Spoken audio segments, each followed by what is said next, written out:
Welcome to this edition of On the Scene. I'm your host, Tim Kelly. On today's program, we're going to spend a little time with the Clerk of the Circuit Court, find out what his office is all about, some of the services that are provided, and some of the online offerings that are available as well through this office. Stay tuned.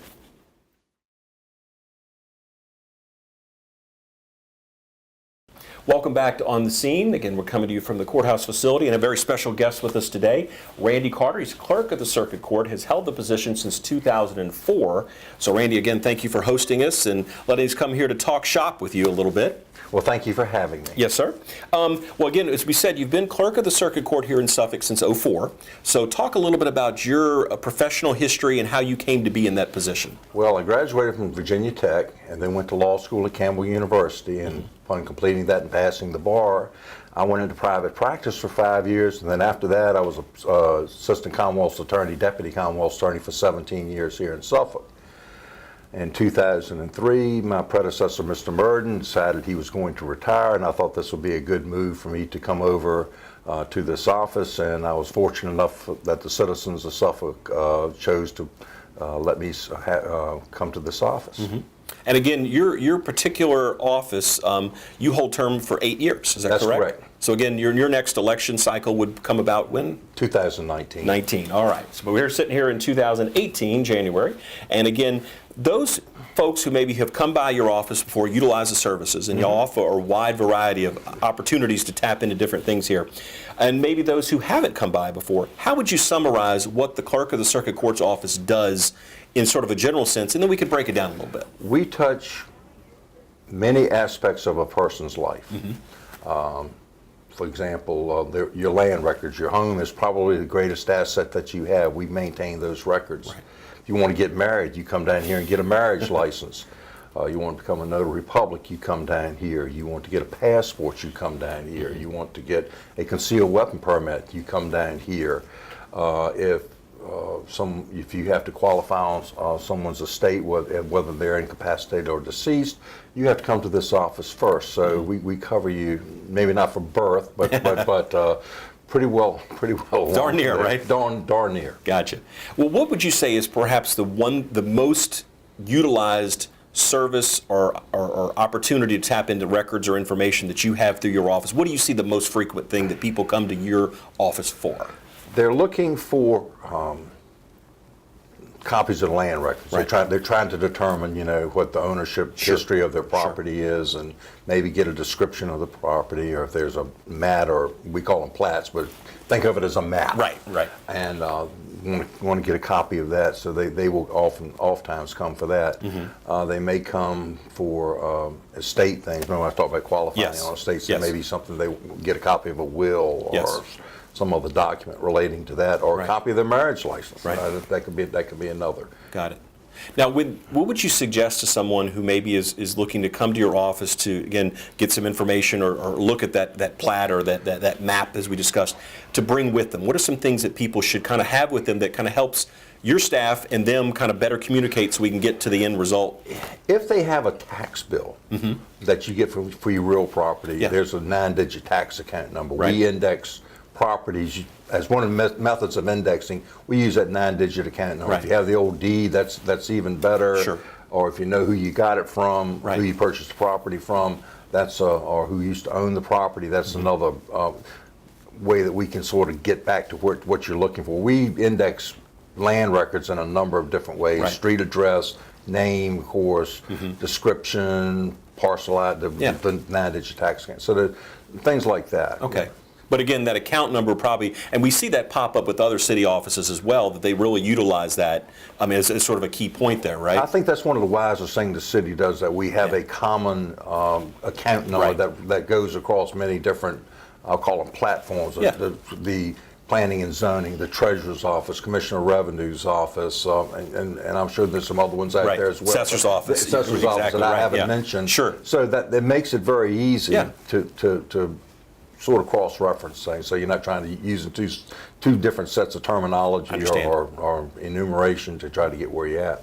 Well, you talked about just sort of an overview of some of the services your office offers, and I would think that your staff has got to be pretty well trained because, again, they're coming across different people needing different things to be able to get that form completed if you're doing a passport or a marriage license like you talked about. So pretty in-depth training, I'm sure, that they go through to make sure they're able to offer and perform the services needed, right? There are some courses that they can take through the Supreme Court of Virginia, how to manipulate computer software, but a lot of it is on-the-job training. Gotcha. And I'm glad you brought that up because one of the greatest things I have is my staff. Right. The strength of my staff, and they all do an excellent job. Matter of fact, I was talking to a citizen this morning. He came in yesterday. He was looking for something. Sure. And he just said, we talked to him about what he was trying to do. And he says, but by the way, you had this person who went above and beyond the call of duty and really helped me out, and I really appreciate it, you know, and things like that. I get letters from people on how well my folks have assisted or helped out, and most importantly, the manner that it's done in. I mean, if you do it with a smile on your face and a real earnest, observable way of, I want to help you, I think that makes all the difference in the world. It does. Especially when someone has that question and maybe they're not framing it the right way. And I'm sure your folks, if they've been through the trials and tribulations of working with the public in the sense of communicating with them, they know, okay, you mean this, and can direct them to the right thing. Correct. And like you said, that's sort of that on-the-job, down in the battlefront sort of training. You know? I have a very experienced officer. Right. I have one person been here for over 30 years. Wow. Several have been in here in 20 years. Sure. And, I'm trying to think, maybe I'm not sure there's anybody under 5. Right, yeah. And that wealth of experience is something that, I mean, it pays dividends, I'm sure, for you and your staff every day, right? You can't buy it with money. Well said, sir, well said. And certainly those are ideals that every, government employee strives for, like you said, to have a smile on your face, make it a positive transaction, give people the information or the record in the case, is the sense of what they're looking for in those instances as quickly and as easy as possible. Certainly every situation can be a little bit different, and we all encounter those, and your reaction tells me. I learned something new. There's a new wrinkle every. That's right. But that's one of the beauty parts of this job, is that it's no rut. I mean, there's something new and something that makes you think. Correct. Now, you talked about the experience of your staff, and in the land records, we touched on that a little bit. I know recently some information was out there about your office working to digitize some of the older records that go back to, the 1800s, right? 1866. Wow. So what does that process involve, and what does that mean for the citizens of Suffolk or those coming to get records, what they can now tap into? What that process involves, there's 2 ways that we can digitize those records. One, we can copy the pages, scan the pages right out of the book. Right. I mean, that's a standard thing. But we've also got film of a lot of these books, and the film is, if the film is of sufficient quality, hadn't been marred or scratched or grained up, we can use that rather than the books. And in this proposal, using the film is a much cheaper method of doing this rather than doing it the other way. It's going to get done one way or another, I'm not trying to say, but it's just a less expensive way and to get that done. What that means for the people is, right now, if they came in and got all of my land records are digitized from 1974 forward up to today. Today, okay. They can come in and get on one of my view stations and they can pull anything up they want to on the computer, the images and everything. But if you have to go back before January 1, 1974, you're picking up a book. Right. You may be picking up a lot of books.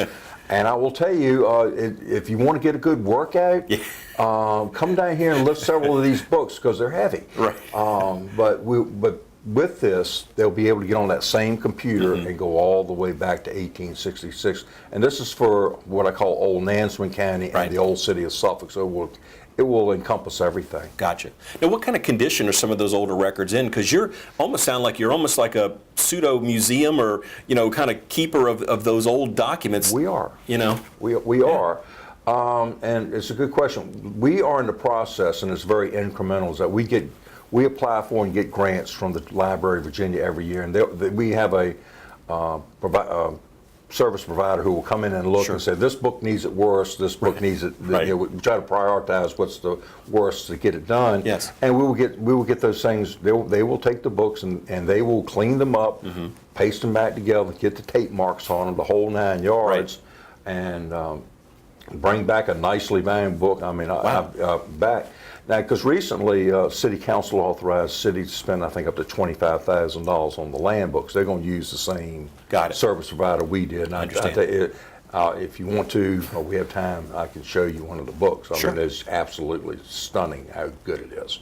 So once the records are digitized, does that mean that we wouldn't have to go back to those, but those paper records still would exist, The correct? paper records will still exist. Okay. They'll be in the back of the office. And, Yes, sir. and we do that because when you're doing that many pages, Right. you may have something that maybe doesn't look as clear when you image it the first time, and the title examiner comes and says, I can't read this page, and you Right. look at it, I can't read it either. And so what you have to do is to go back to that book, Right. pull the page, rescan it, get rid of the I got you. defective one and put in a better one Right. in place of it. So yes, we do not throw the books I away. understand. So you kind of massage it along the way to make sure, again, the records that people have are the cleanest, the most back to the original, if you will, that you could possibly do. Yeah, they have to be legible, I got you. especially when you get back for 1910, because Right. they're all handwritten. Wow. I'm sure if people really delved into things, they could find some interesting things pop up through this, right? Wow. Yes. Yes. Things like you said you probably didn't know, or Yeah. maybe in some cases don't want to know. So to Yes, that's speak, true. depending Yeah. upon circumstances. But interesting. Well, one other facet, handling the jury process. Mm-hmm. If we could talk about your office's relationship really with the court system as a whole. We've talked about land records and some of the other services, but how does your office connect with the courts in this building, as well as offering the jury services that people do when they have to come serve on a jury or whatever? We actually only have to deal with one court in this okay. building, because that's the only court that you would have a jury trial. And other ones like traffic court, Gotcha. and maybe juvenile court, you don't Understand. get jury trials at that level. Yes, sir. Now you can appeal it to this level and get a jury trial if you want, but Gotcha. at that level, no. Okay. We are actually the jury managers. Okay. We have software here. We're responsible for sending out questionnaires every year. About 3 years ago, we went with a different software company, and they are really excellent. We were able to streamline it such that we saved a lot of money by converting over to their system. The beauty part of it is that you can mail it back in, or you can fill out your questionnaire online. Okay. And right now we have about 35 to 40% do that. I'd like to see more, Right. but then we get those in, and we have the jury commission who are appointed by the court to find out who qualifies and who doesn't qualify. And an example of a disqualifier is someone who's more than 70 years old saying, I don't want to serve. Right. And they would be disqualified based upon that, or if they Sure. are convicted felon or something like that, Sure. but without their rights being restored. Got it. That process used to take two to 2.5 weeks and working half days. Right. We do it in 3 hours now. Wow. Because of the system. This system automatically sorts each exclusion. And then after that, then after we qualify the pool, we put it in there, and we'll draw about 500 jurors for every 2-month term of court, and we have a term of court for 2 months. Got it. The computer will sit there and say there's a jury trial coming up in something, and we will look at the trial, and if the trial has some sort of prior publicity, or is somewhat more in the public eye than the average trial, we may have to call more jurors. All we do is tell the system is we need, where we normally have 50, I want 75 here. Right. Right. And this thing will automatically go through that 500 pool, pick the people out, and tell us these are the ones that you have. We do the same thing with the grand jury. The beauty of that system is my hand's not in it. I don't have my hand on the scale saying I'd want this person to sit on Gotcha. it, don't want this person to sit on it. It's all done by random. It's Right. all done by the computer. It prints out our jury summonses. It prints out our payment vouchers for them. It will print out the list of people there for the sheriffs who sort of oversee when they come there that morning Right. to help get them going, and for the courts as well, and also for the lawyers, because the lawyers are entitled to Sure. that information as well. It is really a wonderful, wonderful system. About 12 to 15 other courts in Virginia use it, so I can't say I'm the only one. Right. Right. But it definitely sounds like it's made your work a lot more efficient. It is way Yeah. more efficient, because we barcode scan the questionnaires, and the ones that are mailed Yeah, in, right, we just right. we just barcode them in. Pretty easy. Well, now, what would you say is people who they get the questionnaire or tap for jury duty or whatever, either I would call it misconceptions or questions that come out of that process that y'all field a lot of questions about? I got this, or I need to do this. What are some things that you might help informationally clear some stuff up before they ask that question? We have well, they don't get orientation until they come for their first time. Correct. But we are, if they have questions about it, and they're free to call us. I will tell you, most of the questions revolve around is that they get the summons, I'm a juror for the next 2 months. Right. And I get this call, well, the family and I are going to Disney World for the week for a week of 10 days Right. during this 2-month period. Yes. What can, do I have to cancel my trip to Disneyland? Right. And no. Okay. The short answer is no. Okay. However, what we can do is going back into that same system and tell that system to block them out for that period of time, so they don't even get called. Okay. So, and two, this system also has the ability that you can email us the deferments and the trip to Disney World. Right, If they want to utilize Sure, email to do sure. it, they have that ability on here. So. And they pop right up on the screen for us, so it's not like we have to go hunting for the emails. And it's a much more automated system, and I hope as we go along over the years that people will hopefully gravitate more towards the online aspect of it than the paper aspect. But we're prepared to go either way, and I'm not trying to say we're not going to take them. Correct. We'll take. We need jurors. We want jurors, and they're essential to our process. And we don't want to do anything that would be a barrier or impediment to them coming in and being able to serve as a juror. Sounds like you're being very flexible as far as with whether it's paper, online, or whatever the process is, and that helps you get the responses you need. We'll handle it about any which way it comes. Very good. Well, I did have a question based on jurors. If someone serves, what is the general term before their part expression number comes up again, or potentially could come up again? 3 years. 3 years. Okay. However. Okay. Caveat here. The caveat is here, going back to the process. Yes. I'll talk about sending out jury questionnaires. Sure. What we do is we will figure out how many total jurors in a gross number do we want in the pool, and normally we send out about 6,500. Okay. We tell the Supreme Court of Virginia, give us a name of 6,500 names, and they go to the registered voter and DMV list, and they will automatically call through that list and cherry pick 6,500 names. Sure. Now, unfortunately, this doesn't work with a lottery that you can win twice in a year or 2 years. However, they may get called. They may get another question, and we get something like, I served on jury duty last year, and I got another question there. What do I do? Right. We go back into that system. We can pull it right up. Oh yeah, you served last year. Okay. Ignore it. Okay. You're done. You're out. I mean, in a nice way. I'm Right. Of course. I'm not trying to be nasty about it. Sure. But yeah, it's very cut and dry. You served, and therefore you're excluded. Which is fine. Same thing if they serve on the grand jury. Okay. Grand jury service gets them a 3-year exemption. Gotcha. Okay. So it's very simple. I figured there were some boundaries in there, and again, with the system, you can easily find out to make sure that is the case. Correct. And then take care of whatever you got to do and move forward. Perfect. Yes. Very good. Well, we talked about a multitude of things, but one other element here as well, the law library. So now you're a librarian. Explain that to me and what that law library offers in that sense. The law library is located on the 3rd floor of the courts building. Okay. It's open from 9 to 3, 5 days a week. We have a part-time person who works there, 2 part-time people who work there.